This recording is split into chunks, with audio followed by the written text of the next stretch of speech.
Picture the most secure vault on Earth, 2 floors underground, 10 layers of security, a lock with 100 million possible combinations, infrared heat sensors, Doppler radar, magnetic field detectors, seismic alarms, a private security force, CCTV cameras, steel doors. Now picture it, completely empty. Over $100 million in diamonds, gold, silver, and jewelry, gone. Not a single alarm triggered. Not a single guard disturbed. Not a single bullet fired. The police arrived the next morning and stood in silence, because what they were looking at was not a robbery, it was a masterpiece.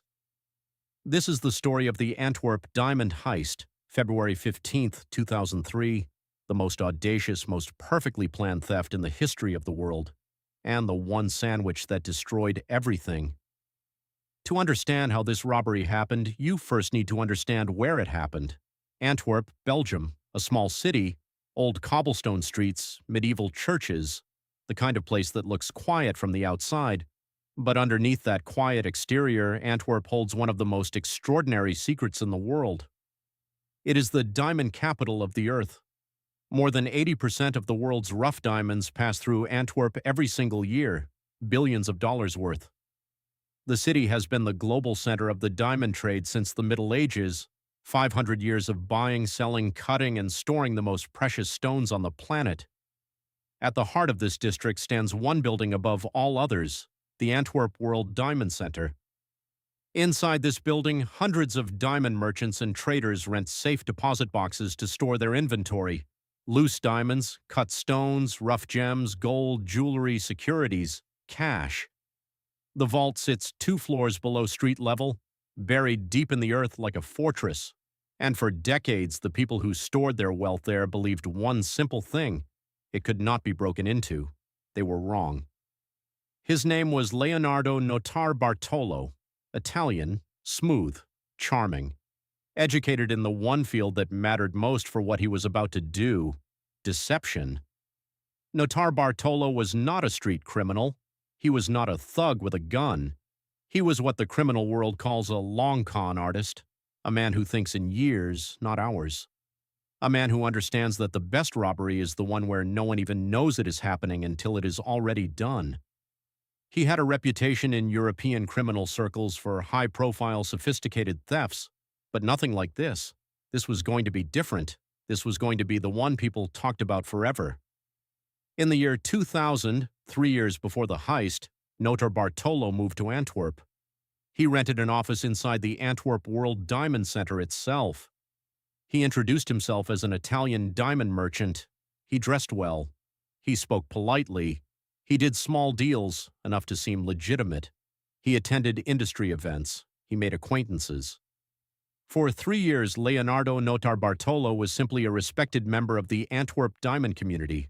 A friendly face, a familiar neighbor, a man who belonged, and every single day, while he smiled and shook hands and talked about diamonds, he was studying the building layout, the guard schedules, the camera positions, the vault access times, the security protocols, the alarm systems, every detail, every weakness, every moment the building breathed. He was building a map of the perfect crime.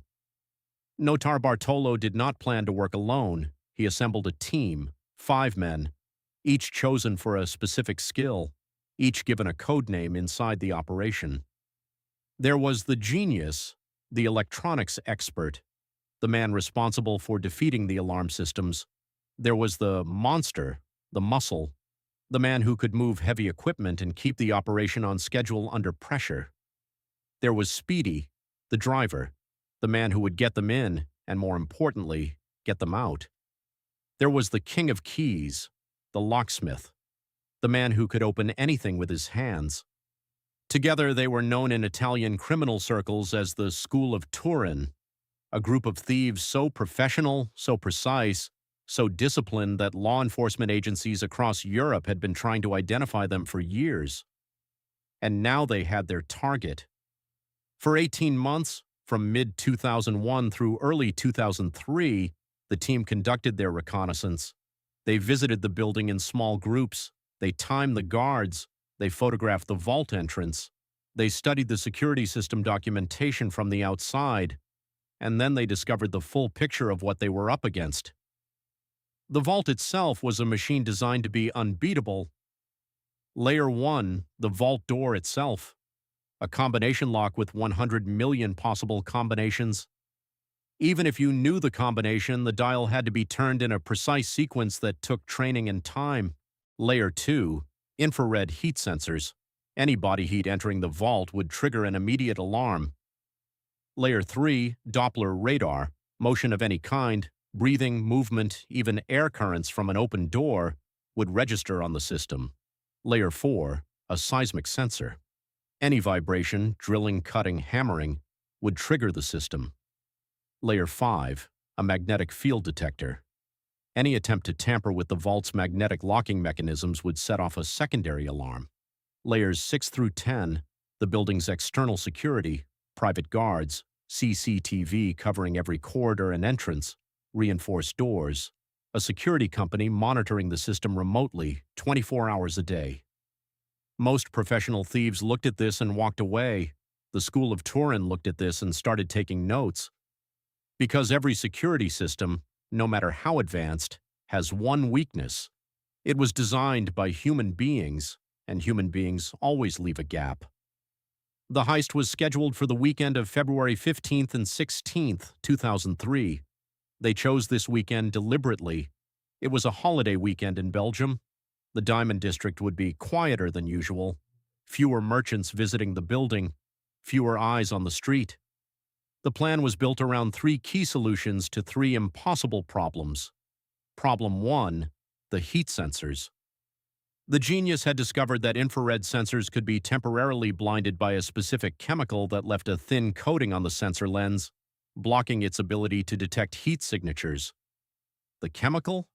Women's hairspray. Notar Bartolo himself entered the vault on the day before the heist for what appeared to be a routine visit to his safe deposit box.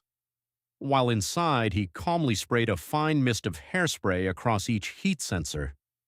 The sensors were now blind. Problem 2, the vault combination lock. Here the team used a technique that required months of preparation. Notar Bartolo had managed to secretly film the vault manager entering the combination during one of his routine visits. Frame by frame, the team reconstructed the precise sequence. They had the combination. Problem 3, the remaining alarm systems. The genius built a custom device, a small magnetic blocker, that could interrupt the magnetic field detector without triggering it. It required precise placement and exact timing. This had never been done before. The School of Turin had figured it out anyway. On the night of February 15th, 2003, the team made their move. It was a Saturday evening. The Diamond District was quiet. The team entered the building through a side access point, moving in silence. Plastic gloves, dark clothing, no unnecessary talking. They moved through the corridors they had memorized over 18 months of study, down the stairs, 2 floors below street level, to the vault. The King of Keys approached the combination lock. He dialed the sequence, slowly, precisely, exactly as the team had reconstructed from the filmed footage. The lock turned. The vault door opened. Inside, row after row of safe deposit boxes, hundreds of them. The private wealth of Antwerp's diamond merchants stored in one place. The team went to work. The King of Keys used a hand-crank drill, chosen specifically because it produced no electrical signal that could be detected by the seismic sensors, to break the locks on the boxes one by one. They worked in silence, methodical, calm. Into duffel bags, loose diamonds, cut stones, rough gems, gold bars, silver, jewelry, cash, securities, box after box after box. By 5:30 in the morning, the bags were full. The team packed up. They left the vault. They walked back through the corridors. They exited the building. They drove away into the early morning darkness of Antwerp. Behind them, an empty vault, over $100 million in valuables, and not a single alarm triggered. Monday morning, February 17th, 2003. A security guard arrived for his shift at the Antwerp World Diamond Centre. Standard routine, nothing unusual expected. He went downstairs to the vault level and stopped. The vault door was open. He stood for a moment, not understanding what he was seeing. Then he looked inside. Empty boxes, pried open, scattered across the floor. He picked up his radio. Belgian police arrived within minutes, then more units, then senior investigators, then diamond industry officials. They stood in front of the open vault in silence. $100 million gone. No alarms had triggered. No cameras had captured anything useful. No witnesses had seen or heard anything. The police had one question they couldn't answer. How? The investigation began, and for days, they had almost nothing. Almost. 2 days after the heist, a man named Piet Lust was walking through a forest near the E19 motorway outside Antwerp. He noticed a plastic bag that had been thrown into the undergrowth. Curious, he looked inside. It was trash from someone's safe house. Wrappers, packaging, items the thieves had discarded in a hurry as they cleaned up their operation. And inside that bag, a half-eaten salami sandwich. Piet Lust thought this was suspicious enough to call the police. The police thought so too. They took the sandwich to a forensic laboratory. From the bite marks and saliva left on that sandwich, they extracted a DNA profile. They ran it through their database. It matched a known Italian criminal with a history of jewelry theft, Leonardo Notarbartolo, a man who, until that moment, had no known connection to Belgium, a man who had been living quietly in Antwerp for 3 years as a respected diamond merchant, a man who had planned the most perfect crime in history, and who had thrown away his own DNA in a forest 2 miles from the scene. Police arrested him days later at his home in Italy. Inside, they found a small portion of the stolen diamonds, enough to connect him directly. At his trial in 2005, Leonardo Notarbartolo was convicted and sentenced to 10 years in prison. His 4 accomplices received sentences of 5 years each, but the trial raised more questions than it answered. Notarbartolo made a claim from the witness stand that stunned the courtroom. He said the heist had not been planned by him. He said he had been hired by an insider, a diamond merchant who worked in the building, someone who wanted their own valuables stolen as part of an insurance fraud scheme. He claimed the actual value of the stolen goods was closer to $20 million, not $100 million, and that the difference between those two numbers represented goods that were never officially registered, unreported wealth, black market diamonds. He claimed the man who hired him had set him up to take the fall. The prosecutor dismissed these claims entirely, but the diamond industry quietly took note. Because the vault's contents were completely uninsured, no one in the building had insured their deposit boxes, which raises a question that has never been officially answered. Were some of the people who lost valuables in the vault actually prepared to lose them for the insurance payout, only to discover there was no insurance to collect? No one has ever confirmed or denied this. Notarbartolo has never revealed the full truth, and to this day, the vast majority of the stolen diamonds have never been found. Over $100 million in gems, somewhere in the world, still missing. Leonardo Notarbartolo was released from prison in 2009 after serving his sentence. He has not been arrested for any major crime since. He has never revealed where the diamonds went. He has never given up the name of the man he says hired him. He has never explained what happened to the money. The Antwerp World Diamond Centre upgraded every aspect of its security system after the heist. The Diamond District implemented new protocols across every building. The Belgian police closed the case officially, with most of the stolen goods still missing.